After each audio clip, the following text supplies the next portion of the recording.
Culture File 5. 2 cities called Worcester. Listen and answer. Listen to the interview.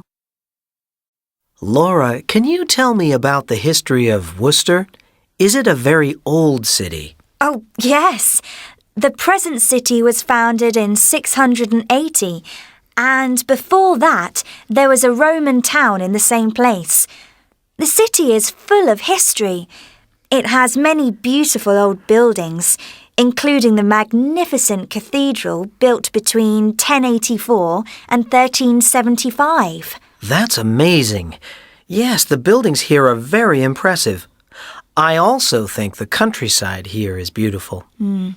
Worcester is in a terrific location. It is in the valley of the River Severn. The river runs through the city, and to the west are the Malvern Hills. Those are famous for mineral water, and as the landscape in Tolkien's The Lord of the Rings. How interesting. I didn't know that. It's true. And Worcester is also close to Birmingham, Britain's second largest city. It's only an hour away. Is Worcester a big city? Well, no. The city is small, with a population of 95,000. But it is a well-known city. Really? How so? What is it known for? It is famous for several things. Royal Worcester porcelain and china began here in the 18th century and continues today. Worcester is also famous for a spicy food, a sauce called Worcestershire sauce.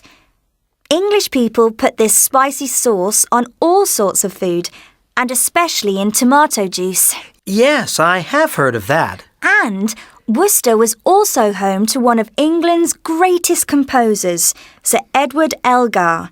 His music is played all over the world. That's wonderful. Laura, what do people like to do in Worcester? Oh, there's a lot to do in Worcester. Many people from the surrounding area come to the Crown Gate shopping centre, and the High Street is also popular for shopping. The city also has impressive sporting facilities. River sports such as rowing are popular. There is also a race course and a famous rugby club, so people can watch sports too. Worcester is a great city. Thanks for telling me about it, Laura.